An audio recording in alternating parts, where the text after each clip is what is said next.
અમદાવાદ ગ્રામ્યના ઢોળકા તાલુકાના કોટ ગામના થોડા દિવસ પહેલા થયેલી લૂંટના ઘટનાનો ભેદ ઉકેલવામાં પોલીસને મોટી સફળતા મળી છે.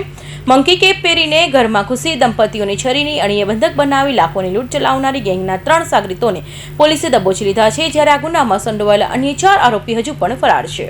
મળતી માહિતી અનુસાર કોટ ગામમાં રહેતા અને ખેતી તેમજ કરિયાણાની દુકાન ચલાવતા સંજયસિંહ રાઠોડના ઘરમાં ગત 13મી અને 14મી જૂનની મધરાત્રે લૂંટારો ગેંગ ત્રાટકી હતી. 4થી વધુ લૂંટારોએ મોઢે મંકી કેપ બાંધેલી હતી. ઘરમાં ઘૂસી આ શખ્સોએ સંજયસિંહ અને તેમની પત્નીને છરી બતાવી બંધક બનાવી લીધા હતા. લૂંટ દરમિયાન દંપતીનો પ્રતિકાર કરવાનો પ્રયાસ કરતા ઉશ્કેરાયેલા લૂંટારોએ તેમના પર છરી વડે હુમલો કરી ઈજાઓ પહોંચાડી હતી. લૂંટારો ઘરમાંથી સોના ચાંદીના દાગીના, રોકડ રકમ અને મોબાઈલ ફોન સહિત કુલ અંદાજે ₹2,10,000 રૂપિયાની મત્તા લૂંટી અંધારામાં ફરાર થઈ ગયા હતા.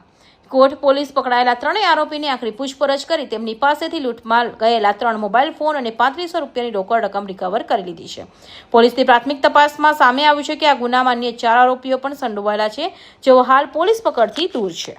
નું છે અને જેમ પોલીસને જાણ થઈ તો પોલીસે તાત્કાલિક સ્થળ ઉપર પહોંચીને વેરિયસ ટીમ્સની બનાવવામાં આવી હતી પોલીસ દ્વારા, જેમાં ટેકનિકલ અને હ્યુમન સોર્સિસના માધ્યમથી 3 આરોપીઓને પકડવામાં હાલ આવ્યા છે.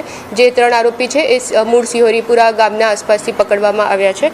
આરોપીનું નામ છે જયેન્દ્રભાઈ મકવાના, હાર્દિકભાઈ મકવાના અને જગમાલભાઈ મકવાના, જેમાં જયેન્દ્રભાઈ મકવાના વિરુદ્ધ અગાઉ ગુના દાખલ કરવામાં આવ્યા છે અને વધુ જે તપાસ છે, જે અનનોન નેમ છે, એના ઉપર તપાસ ચાલુ રાખી છે.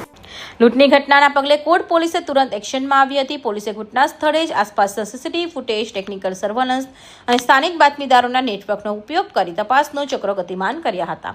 પોલીસે સીસીટીવી, ટેકનિકલ સર્વેલન્સ અને બાતમીના આધારે 3 આરોપી જયેન્દ્ર મકવાણા, હાર્દિક મકવાણા અને જગમાલ મકવાણાની ધરપકડ કરી છે. હાલમાં જ કોટ પોલીસે પકડાયેલા આરોપીઓના ગિરાફ મેળવી વધુ તપાસ હાથ ધરી છે. તેમજ ફરાર થઈ ગયેલા અન્ય 4 આરોપીઓને ઝડપી પાડવા માટે અલગ અલગ દિશામાં તપાસ તેજ કરી છે. ગામમાં બનેલી આ ઘટના બાદ આરોપીઓ પકડાતા સ્થાનિક રહીશોએ રાહતનો શ્વાસ લીધો છે. કૌશિક પટેલનો report, Hind TV news, Surat.